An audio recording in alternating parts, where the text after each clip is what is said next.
वो मुझसे छुप छुप के किसी से बात करते हैं और मैं छुप छुप के सुन लेता हूँ। उन्हें नहीं पता, मुझे तो नाम भी पता है किससे बात करते हैं, एक आध का तो एड्रेस भी पता है मुझे। मुझे पसंद नहीं करेगी, तब तुम मेरे पास आना प्रिय, मेरा दर खुला है, खुला ही रहेगा तुम्हारे लिए। ये क्लिनिक खुला है, खुला ही रहेगा तुम्हारे लिए। तब तुम मेरे पास आना प्रिय, ये ठेला खड़ा है, खड़ा ही रहेगा तुम्हारे लिए। 3-4 प्रसंग होते हैं। एक होता है कि आप किसी को बहुत चाहते हैं पर वो आपको नहीं चाहता। आपकी उम्र में ये सब तो खेल होता है, और क्या खेल होता है। मेरे घर में 2 बच्चे हैं 17 साल के, तो मैं उनको देख के समझता रहता हूँ। वो मुझसे छुप छुप के किसी से बात करते हैं और मैं छुप छुप के सुन लेता हूँ। तो उन्हें नहीं पता, मुझे तो नाम भी पता है किससे बात करते हैं, एक आध का तो एड्रेस भी पता है मुझे। और मैं तो बच्चों को बोलता हूँ कभी जाना वाना हो तो मैं ले चलूँगा, चिंता मत करना, बोल देना कि ड्राइवर साथ में आया है, टेंशन मत लेना। तो मेरे तो बच्चे मेरे दोस्त हैं, मैं तो बड़ा दोस्ती के भाव में रहता हूँ। मेरा एक ही बेंचमार्क है कि वो जिस उम्र में जैसे हैं मैं कैसा था, और वो मुझसे अच्छे चल रहे हैं। उससे ज़्यादा उम्मीद मुझे करने भी नहीं चाहिए। मैंने जो कुकृत्य 8वीं क्लास में किए थे उन्होंने 11वीं क्लास में किए, तो बहुत है। मैं ये क्यों मान के चलूँ कि वो देवी देवता पैदा होंगे? मेरे ही तो बच्चे हैं भाई। जीन तो मेरे ही है, तो कैसे देवी देवता हो जाएंगे? तो ज़्यादा उम्मीदें क्यों पालनी है बच्चों से भी? मैं क्यों चाहूँ कि मेरा बच्चा आईएएस जॉब करे? क्यों करे? वो आईएएस भी क्यों करे? उसका मन करेगा तो करेगा। अगर वो कहेगा कि मुझे स्टार्टअप करना, स्टार्टअप कर लो भाई। अगर वो कहेगा मुझे कुछ और नौकरी करनी है प्राइवेट सेक्टर में, तो वो कर लो। मैं क्यों ठेकेदार बनूं उसका भाई? मैं क्यों ये चाहूँ कि वो मेरे रास्ते पर चले, मुझसे बेहतर बने? ये सब बेकार की बातें हैं। तो मैं कुछ सूत्रों में आपको बात बताता हूँ। इस उम्र में आप कितना उसको फॉलो कर पाएंगे मुझे नहीं पता, लेकिन कोशिश करेंगे तो कुछ तो फायदा होगा ही। पहला सूत्र मेरा आप लोगों के लिए ये है कि जब आप किसी को पसंद करें और वो आपको पसंद ना करे, तो टेंशन नहीं लेनी है, तेजाब तो नहीं उठाना है। ठीक? कई लोग इस मूड में रहते हैं, मुझे पसंद नहीं करेगी, मैं राजा हूं, मैं नवाब हूं, मुझे पसंद नहीं करेगी। अरे तू क्या है भाई? नहीं पसंद हो तो नहीं पसंद हो, ये क्या बात हुई? सबसे पहले अपने अंदर से लोकतांत्रिक बनिए, डेमोक्रेटिक बनिए। जैसे आपको हक है किसी व्यक्ति को पसंद करने का, उसको भी हक है किसी को पसंद या नापसंद करने का। यदि कोई ऐसा व्यक्ति जिसको आप पसंद नहीं करते वो आपको प्रपोज करे, तो आप उसको मना ही तो करेंगे। बस मना इज्जत से कीजिए, किसी को बेआबरू करके मत भेजिए। ये नहीं कि अच्छा तुम शीशा देखा है कभी, रुको रुको आईना मेरी जेब में लो। ऐसे नहीं करना है। बड़े बेआबरू होकर तेरे कूचे से हम निकले, वो वाला भाव जो गालिब को आया था, वो भाव नहीं आना चाहिए। अगर कोई आपको कभी प्रपोज करे, आप लोगों की उम्र है, ये सब चलता ही होगा आप लोगों के बीच में।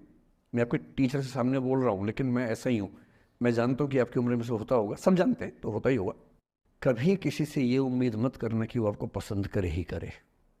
यदि कोई रिजेक्ट करे, बस हाँ, रिजेक्ट थोड़ा प्यार से होना चाहिए, बदतमीजी से नहीं होना चाहिए। उसके अधिकारों का उतना ही सम्मान कर रहे हैं जितना आप अपने अधिकार का सम्मान करते हैं। कि ठीक है भाई, आपको मैं पसंद नहीं, कोई बात नहीं, तू नहीं कोई और सही, कोई और नहीं कोई और सही। बहुत लंबी है जमी, मिलेंगे लाख हंसी, इस जमाने में सनम तू अकेली तो नहीं। कितने लोग हैं दुनिया में, ऐसा क्या है? और मैंने बहुत प्यारे प्यारे बच्चों को देखा रोते बिलखते हुए कि मैंने उसको प्रपोज किया, उसने मुझे मना कर दिया। अंकल, छोटे छोटे बच्चे आजकल मुझे लव गुरु मानते हैं अपने आसपास। वो मेरे पास आके ऐसी ऐसी बातें बताते हैं, बड़ी क्यूट तोतली आवाज़ में। मैंने उसको प्रपोज किया, उसने मुझे ऐसे ऐसे वाली आवाज़ में एकदम रोते बिलखते हुए। तो मैं बोलता हूँ बधाई हो बहुत बहुत तुम्हें, कॉन्ग्रेचुलेशन। मैंने अपनी ज़िंदगी में ऐसे 50 मामले देखे, और 50 में से कम 49 मामले में जब कहीं दिल नहीं लगा, बाद में उससे बेहतर ही व्यक्ति मिला। अगर कभी ऐसा हो ना, मन ही मन में बधाई देना अपने आप को कि बच गया। हाँ बोल देता तो फंस जाती, हाँ बोल देते तो मर जाता। और मन में भाव वही रखना है, तू नहीं कोई और सही बात करना, स्ट्रेस नहीं लेना है। मैं जानता हूं कि आपकी उम्र में आसान नहीं होता, आपको रात रात भर सपने आएंगे, बेचैनी होगी, करवटें बदलते रहे सारी रात हम, आपकी कसम आपकी कसम। ये सब ड्रामा होता है, ये फिल्मी गीत है। मुझे गीत कविता इतना याद है कि मुझे हर बात में वही दिमाग में आता है, मैं क्या करूं। ये होता है आपकी उम्र में, पर वो भी एक फेज है। अगर ये फेज नहीं जिया तो भी क्या जीवन जिया। कभी कभी बेचैनी भी तो होनी चाहिए, वरना जिंदगी में मजा क्या है। अगर हर चीज लिनियर है, हर चीज फॉर्मुलाइज है, फिर मजा क्या है जिंदगी में। ये उठापटक, ये बेचैनी, ये घबराहट, ये तनाव, संतरास भी तो होना चाहिए कभी कभी जिंदगी में। इससे बुरी स्थिति तब होती है जब आप किसी रिलेशनशिप में हैं और वहां ब्रेकअप हो जाए, ये भी होता है। देखिए, मैं आपको बड़ी खरी खोटी सुनाने के मूड में हूँ। जिस जिस तरह का प्रेम आप लोगों की पीढ़ी में होता है, मैं ये नहीं कह रहा कि आपकी पीढ़ी खराब है, हर पीढ़ी ऐसी होती है, बस ये कि आपकी पीढ़ी को सुविधाएं ज़्यादा मिल गई हैं। हमारी पीढ़ी में ना चिट्ठी लिख के भेजनी पड़ती थी, बड़ा रिस्क होता था। चिट्ठी लिखो कागज़ पे, फिर एक डाकिया ढूंढो भरोसे का, तो भरोसे वाला कुरियर बॉय या कुरियर गर्ल जाके चिट्ठी वहीं दे के आए जहाँ हमने कहा है। ये भी डाउट कहीं किसी और को दे के आ जाए। या कबूतर से बात करो, कबूतर जा जा जा, पहले प्यार की पहली चिट्ठी साजन को दिया। कबूतर का क्या भरोसा किसको दे के आ जाए। लेकिन कितना तनाव था उस ज़माने में। आपके ज़माने में क्या है, सीधे व्हाट्सएप निकाला, खटाक से भेज दिया मैसेज, और नंबर किसी से मांग लिया 1 सेकंड में। नंबर भी नहीं देना है तो किसी, कौन कौन सी ऐप होती है, मैंने सुना कुछ और ऐप्स होती है, मेरे नंबर वाली भी होती है, इंस्टा होता है, एक और भी तो कोई होती है वो जिसमें कार्टून जैसा मुंह बन जाता है, स्नैपचैट। हाँ, स्नैपचैट पे चले गए। मैंने सुना है कि उसमें नंबर भी नहीं देना पड़ता है, ऐसा कुछ चक्कर है। वहाँ ढूंढ लिया। किसी को कुछ कन्वे करना इतना आसान दुनिया में कभी नहीं हुआ था जितना आज आसान है। इन सब के ऊपर टिंडर है, बम्बल है, पता नहीं क्या क्या है, राइट लेफ्ट करते जाना है, उसी में कहानी शुरू। पर ये कहानियाँ जितने हल्के तरीके से शुरू होती हैं, मैं दावे से कह रहा हूँ कि 100 में से 99 अट्रैक्शंस 1 से 2 महीने में खत्म हो जाते हैं। क्योंकि आप जिसके प्रति अट्रैक्टेड थे ना, वो तो उसका बाहर का परसोना था। जहाँ परिचय गहरा होता है, असलियत सामने आ जाती है, और जब असलियत सामने आती है झेलना बड़ा मुश्किल होता है। आपके सपने टूट जाते हैं। आप जिस छवि पे दीवाने हुए थे वो छवि तो सिर्फ छवि थी, वो तो इंसान नहीं था वैसा। 99% केसेस में मेरा ख्याल है कि अट्रैक्शन 1-2 महीने में समाप्त होता है। उसके बाद तो एक बोझ है जो आप ढो रहे हैं। कभी कभी होता है कि दोनों का खत्म हुआ तो बात आसान है, कभी कभी किसी एक का खत्म होता है, एक का नहीं होता है, वहां मामला मुश्किल हो जाता है। तो ऐसा हो सकता है आपके जीवन में कि दूसरा साथी आपका ये कहे कि भैया देखो, मैं तुम्हारे साथ कुछ महीने से हूं, पर मुझे अब अच्छा नहीं लग रहा, मैं ब्रेकअप करना चाहता हूं। मैं आपसे ये निवेदन करूंगा कि ये मान के मत चलना कि उसने आपको धोखा दिया है, क्योंकि बच्चे तुरंत उस मुद्रा में आते हैं, अच्छा अब मैं कुल्हाड़ी उठा लूंगी, अब मैं तेजाब उठा लूंगा, तूने मुझे धोखा दिया है, तूने मुझे चीट किया है, you are a cheat, you are a liar, you are a पता नहीं क्या क्या। पता, इंग्लिश में गालियां बड़ी सुंदर देते हैं बच्चे। मैं ये कहना चाह रहा हूं कि इस बात की संभावना मान के चलिए कि हो सकता है कि आपके साथ 2 महीने रहने के बाद सच में उसको ये लग जाए कि आपके साथ ट्यूनिंग ठीक नहीं है, या आपको लग जाए कि आपकी ट्यूनिंग उस व्यक्ति के साथ ठीक नहीं है। और किसी मुर्दा को अपने पास पकड़ के रखना उसका मजा नहीं है। आप किसी को बांध तो लेंगे, पर जब उसका दिल आपके पास है ही नहीं, दिल विहीन लाश अपने पास टिका के रखना, एक मुर्दे को बांध के रखना, इससे बेहतर है जाने दो।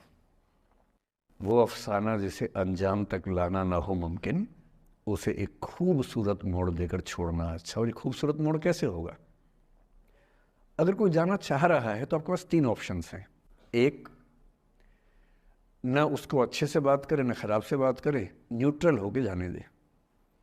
एक, उसको धमकी दे, बर्बाद कर दूंगा, छोड़ूंगा नहीं, तो निकल के देख घर से, तेरे एड्रेस पता करवा लूंगा, मेरे साथ 50 दोस्त हैं, मेरे सारे आवारा हैं, सारे बेरोजगार हैं, सारे कुंठित लोग हैं, सारे गुंडे मवाली हैं, उनका धंधा यही है, तेरे पीछे छोड़ दूंगा सबको। एक ही तरीका है। और तीसरा ये कि ठीक है यार, ऑल द बेस्ट, जा सिमरन जा, जी ले अपनी जिंदगी। अरे ठीक है, हो सकता है मैं तुझे ठीक नहीं लगा, कोई बात नहीं, लेकिन किसी से मिलो तो बढ़िया से मिलना, तेरी जिंदगी अच्छी हो। मैं भी ढूंढ ही लूंगा किसी न किसी को, थोड़ी हेल्प कर दियो, कहीं इंट्रो करवा दियो मेरी भी, लेकिन ठीक है तू भी जा। ये होता है खूबसूरत मोड़ देकर छोड़ना अच्छा। चिपकू नहीं बनना है किसी के पीछे, ना बोरा जाना है, कि तुम जाओ, मैं तो दीवाना, स्थाई दीवाना हूँ तुम्हारा। कोई जब तुम्हारा हृदय तोड़ दे, तड़पता हुआ जब तुम्हें छोड़ दे, तब तुम मेरे पास आना प्रिय, मेरा दर खुला है, खुला ही रहेगा तुम्हारे लिए। वाह।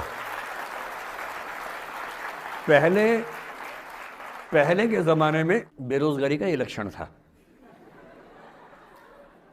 हम जब छोटे थे ये गाने सुनते थे, हम यही सुन के बड़े हुए कि ऐसा ही करना पड़ता है शायद प्रेम में। तो हमारे स्कूल में लोगों ने इसका पैरोडी बनाई। जब कोई तुम्हारा सर फोड़ दे, तड़पता हुआ जब तुम्हें छोड़ दे, तब तुम मेरे पास आना प्रिय, ये क्लिनिक खुला है, खुला ही रहेगा तुम्हारे लिए, तो बस आ जाना। जब कोई तुमको सड़क पे छोड़ दे, गाड़ी अपनी वहाँ से मोड़ ले, तब तुम मेरे पास आना प्रिय, ये ठेला खड़ा है, खड़ा ही रहेगा तुम्हारे लिए। क्यों भाई, क्यों खड़े रहोगे? बेरोजगार हो क्या? अरे ठीक, जा सिमरन जा, जी ले, और मैं भी जा रहा हूँ जीने के लिए। ये दीवाना नहीं बनना है कि तुम मतलब मुझे ना चाहो तो कोई बात नहीं, किसी और को चाहोगी तो मुश्किल होगी। अजीब हाल है यार। तुम ठेकेदार हो कि तेरा ठेका मेरे पास है, नहीं तो किसी के पास नहीं है। अजीब हाल है। अरे ठीक है भाई, उसकी ज़िंदगी है, जीने दो उसको। क्यों किसी की ज़िंदगी में इतना हावी होने का प्रयास करना है? जब आप नहीं चाहते कि आपकी ज़िंदगी में कोई हावी हो, आप क्यों किसी की ज़िंदगी में इतने हावी होंगे? और जब बहुत दर्द हो ना, हमेशा दूसरे के पर्सपेक्टिव से भी सोच के देखिए कि उसको ऐसा क्यों करना पड़ा। क्या पता कोई मजबूरी हो, कभी कभी होती